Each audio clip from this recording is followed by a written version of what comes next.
نہ گواہی دینے سے بھاگتے ہیں نہ اسے چھپاتے ہیں، جو چھپا لے تو وہ دل کا گنہگار ہے۔ پھر آگے فرمایا کہ وہ اپنی نماز کی پوری چوکسی کرتے ہیں، یعنی وقت پر ارکان اور واجبات اور مستحبات کو پوری طرح بجا لا کر نماز پڑھتے ہیں۔ یہاں یہ بات خاص توجہ کے لائق ہے کہ ان جنتیوں کے اوصاف بیان کرتے ہوئے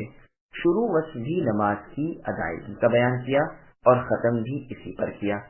بس معلوم ہوا کہ نماز امر دین میں عظیم الشان کام ہے اور سب سے زیادہ شرف اور فضیلت والی چیز یہی ہے۔ اس کا ادا کرنا سخت ضروری اور اس کا بندوبست نہایت ہی تاکید والا ہے۔ سورہ قد افلح المؤمنون میں ٹھیک اسی طرح بیان ہوا ہے اور وہاں اوصاف کے بعد بیان فرمایا ہے کہ یہی لوگ ہمیشہ ہمیشہ کے لیے وارث فردوس ہیں، یعنی جنت فردوس میں داخل ہوں گے، اور یہاں فرمایا کہ یہی لوگ جنتی ہیں اور وہاں قسم قسم کی لذتوں اور خوشبوؤں سے عزت و اقبال کے ساتھ مسرور و محفوظ ہوں گے۔ فما للذين كفروا قبلك مهطعين عن اليمين وعن الشمال عزين أيطمع كل امرئ منهم أن يدخل جنة نعيم كلا إنا خلقناهم مما يعلمون فلا أقسم برب المشارق والمغارب إنا لقادرون على أن نبدل خيرا منهم وما نحن بمسبوقين فذرهم يخوضوا ويلعبوا حتى يلاقوا يومهم الذي يوعدون يوم يخرجون من الأجداث سراعا كأنهم إلى نصب يوفضون خاشعة أبصارهم ترهقهم ذلة ذلك اليوم الذي كانوا يوعدون۔ پر اے نبی کافر تمہاری طرف کیوں دوڑتے آتے ہیں، دائیں اور بائیں سے گروہ کے گروہ؟ کیا ان میں سے ہر ایک کی توقع یہ ہے کہ وہ نعمتوں والی جنت میں داخل کیا جائے گا؟ ایسا ہرگز نہ ہوگا،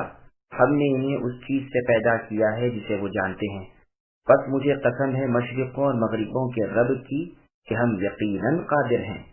کہ ان کے عوض ان سے اچھے لوگ لے آئیں، ہم عاجز نہیں ہیں۔ بس تم انہیں جھگڑتا کھیلتا چھوڑ دو یہاں تک کہ یہ اپنے اس دن سے جا ملیں جس کا ان سے وعدہ کیا جاتا ہے، جس دن یہ قبروں سے دوڑتے ہوئے نکلیں گے گویا کہ وہ کسی تھان کی طرف تیز تیز جا رہے ہیں۔ ان کی آنکھیں جھکی ہوئی ہوں گی، ان پر ذلت چھا رہی ہوگی، یہ ہے وہ دن جس کا ان سے وعدہ کیا جاتا تھا۔ سامعین روایتوں کی تفسیر سماعت کیجیے۔ اللہ عز و جل ان کافروں پر انکار کر رہے ہیں جو رسول اللہ صلی اللہ علیہ وسلم کے مبارک زمانے میں تھے۔ خود آپ کو وہ دیکھ رہے تھے اور آپ جو ہدایت لے کر آئے وہ ان کے سامنے تھی اور آپ کے کھلے معجزے بھی اپنی آنکھوں سے دیکھ رہے تھے، پھر باوجود ان تمام باتوں کے وہ بھاگ جاتے تھے اور ٹولیاں ٹولیاں ہو کر دائیں بائیں کترا جاتے تھے، جیسے اور جگہ اللہ نے فرمایا فَمَا لَهُمْ عَنِ التَّذْكِرَةِ مُعْرِضِينَ، یہ نصیحت سے منہ پھیر کر ان گدھوں کی طرح جو شیر سے بھاگ رہے ہوں کیوں بھاگ رہے ہیں؟ یہاں بھی اسی طرح فرما رہے ہیں کہ ان کفار کو کیا ہو گیا ہے کہ یہ نفرت کر کے کیوں آپ کے پاس سے نبی بھاگے جا رہے ہیں، کیوں دائیں بائیں سرکتے جاتے ہیں، اور کیا وجہ ہے کہ متفرق طور پر اختلاف کے ساتھ ادھر ادھر ہو رہے ہیں۔ امام احمد بن حنبل رحمۃ اللہ علیہ نے خواہش نفس پر عمل کرنے والوں کے حق میں یہی فرمایا ہے کہ وہ کتاب اللہ کے مخالف ہوتے ہیں اور آپس میں بھی مختلف ہوتے ہیں۔ ہاں کتاب اللہ کی مخالفت میں سب متفق ہوتے ہیں۔ ابن عباس رضی اللہ عنہما سے بروایت عوفی مروی ہے کہ وہ ٹولیاں ہو کر بے پرواہی کے ساتھ آپ کے دائیں بائیں ہو کر آپ کو مذاق سے گھورتے ہیں۔ حسن بصری رحمۃ اللہ علیہ فرماتے ہیں کہ یعنی دائیں بائیں الگ ہو جاتے ہیں اور پوچھتے ہیں کہ اس شخص یعنی محمد صلی اللہ علیہ وسلم نے کیا کہا۔ قتادہ رحمۃ اللہ علیہ فرماتے ہیں کہ دائیں بائیں ٹولیاں ٹولیاں ہو کر رسول اللہ کے ارد گرد پھرتے رہتے ہیں، نہ کتاب اللہ کی چاہت ہے نہ رسول اللہ کی رغبت ہے۔ مسند احمد اور مسلم کی حدیث میں ہے کہ رسول اللہ صلی اللہ علیہ وسلم لوگوں کے پاس تشریف لائے اور وہ متفرق یعنی بٹے ہوئے تھے، حلقے حلقے کی شکل میں تھے، تو آپ نے فرمایا میں تمہیں الگ الگ جماعتوں کی صورت میں کیسے دیکھ رہا ہوں۔ یہ ابن جریر میں اور سند سے بھی مروی ہے۔ کافروں کی جنت میں جانے کی خواہش۔ پھر ارشاد ہوتا ہے کہ کیا ان کی چاہت ہے کہ جنت نعیم میں داخل کیے جائیں؟ ایسا ہرگز نہ ہوگا۔ یعنی جب ان کی یہ حالت ہے کہ کتاب اللہ اور رسول اللہ صلی اللہ علیہ وسلم سے دائیں بائیں کترا جاتے ہیں، پھر ان کی یہ چاہت پوری نہیں ہو سکتی، بلکہ یہ جہنمی گروہ ہے۔ اب جس چیز کو یہ محال جانتے تھے اس کا بہترین ثبوت انہی کی معلومات اور اقرار سے بیان ہو رہا ہے کہ جس نے تمہیں ضعیف پانی سے پیدا کیا ہے، یعنی منی سے، جیسے کہ خود تمہیں بھی معلوم ہے، پھر کیا وہ تمہیں دوبارہ نہیں پیدا کر سکتے ہیں؟ جیسے اور جگہ اللہ نے فرمایا أَلَمْ نَخْلُقكُّم مِّن مَّاءٍ مَّهِينٍ، کیا ہم نے تمہیں ناقدرے پانی سے پیدا نہیں کیا ہے؟ نیز فرمایا فَلْيَنظُرِ الْإِنسَانُ مِمَّا خُلِقَ مِن مَّاءٍ دَافِقٍ، انسان کو دیکھنا چاہیے کہ وہ کس چیز سے پیدا کیا گیا ہے، اچھلنے والے پانی سے یعنی منی سے پیدا کیا گیا ہے جو پیٹ اور چھاتی کے درمیان سے نکلتا ہے۔ یقیناً وہ اللہ تعالیٰ اس کے لوٹانے پر قادر ہے،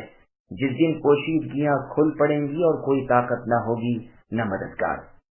بس یہاں بھی فرماتے ہیں کہ مجھے قسم ہے اس کی جس نے زمین و آسمان کو پیدا کیا اور مشرق و مغرب متعین کی اور ستاروں کے چھپنے اور ظاہر ہونے کی جگہ مقرر کر دی۔ مطلب یہ ہے کہ اے کافرو، جیسا تمہارا گمان ہے ویسا معاملہ نہیں کہ نہ حساب کتاب ہوگا نہ حشر نشر ہوگا، بلکہ یہ سب یقیناً ہونے والی چیزیں ہیں۔ اسی لیے قسم سے پہلے ان کے باطل خیال کی تکذیب کی اور اسے اس طرح ثابت کیا کہ اپنی قدرت کاملہ کے مختلف نمونے ان کے سامنے پیش کیے، مثلا آسمان و زمین کی ابتدائی پیدائش اور ان میں حیوانات، جمادات اور مختلف قسم کی مخلوق کی موجودگی۔ جیسے اور جگہ اللہ نے فرمایا لخلق السماوات والارض اکبر من خلق الناس ولكن اکثر الناس لا يعلمون، یعنی آسمان و زمین کا پیدا کرنا لوگوں کے پیدا کرنے سے بہت بڑا ہے، لیکن اکثر لوگ بے علم ہیں۔ مطلب یہ ہے کہ جب بڑی بڑی چیزوں کو پیدا کرنے پر اللہ تعالیٰ قادر ہیں تو چھوٹی چھوٹی چیزوں کی پیدائش پر کیوں قادر نہ ہوں گے؟ جیسے اور جگہ اللہ نے فرمایا أَوَلَمْ يَرَوْا أَنَّ اللَّهَ الَّذِي خَلَقَ السَّمَاوَاتِ وَالْأَرْضَ وَلَمْ يَعْيَ بِخَلْقِهِنَّ بِقَادِرٍ عَلَىٰ أَن يُحْيِيَ الْمَوْتَىٰ بَلَىٰ إِنَّهُ عَلَىٰ كُلِّ شَيْءٍ قَدِيرٌ، یعنی کیا یہ نہیں دیکھتے کہ جس نے آسمانوں اور زمینوں کو پیدا کیا اور ان کی پیدائش میں نہ تھکے، کیا وہ اللہ مردوں کو زندہ کرنے پر قادر نہیں ہے؟ بے شک وہ قادر ہیں، اور ایک اسی پر کیا ہر چیز پر اللہ کو کامل قدرت حاصل ہے۔ ایک اور جگہ فرمایا اولیس الذی الی آخر الآیہ، یعنی کیا زمین و آسمان کو پیدا کرنے والے اللہ ان کے مثل پیدا کرنے پر قادر نہیں؟ ہاں ہیں، اور وہی اللہ پیدا کرنے والے اور جاننے والے ہیں۔ وہ جس چیز کا ارادہ کرے کہہ دیتے ہیں کہ ہو جا، وہ اسی وقت ہو جاتی ہے۔ مشرق اور مغرب کے رب، یہاں ارشاد ہو رہا ہے کہ مشرقوں اور مغربوں کے اس سے بھی بہتر صورت میں بدل ڈالنے پر پورے قادر ہیں۔ کوئی چیز، کوئی شخص اور کوئی کام ہمیں عاجز اور درماندہ نہیں کر سکتا۔ جیسے اور جگہ اللہ نے فرمایا اَيَحْسَبُ الْإِنسَانُ أَن لَّن نَّجْمَعَ عِظَامَهُ الْآيَاتِ، کیا کسی انسان کا یہ گمان ہے کہ ہم اس کی ہڈیاں جمع نہ کر سکیں گے؟ غلط گمان ہے، بلکہ ہم تو اس کی پور پور جمع کر کے ٹھیک ٹھاک بنا دیں گے۔ ایک اور جگہ اللہ نے فرمایا نحن قدرنا بینکم الموت الآیات، یعنی ہم نے تمہارے درمیان موت مقدر کر دی ہے،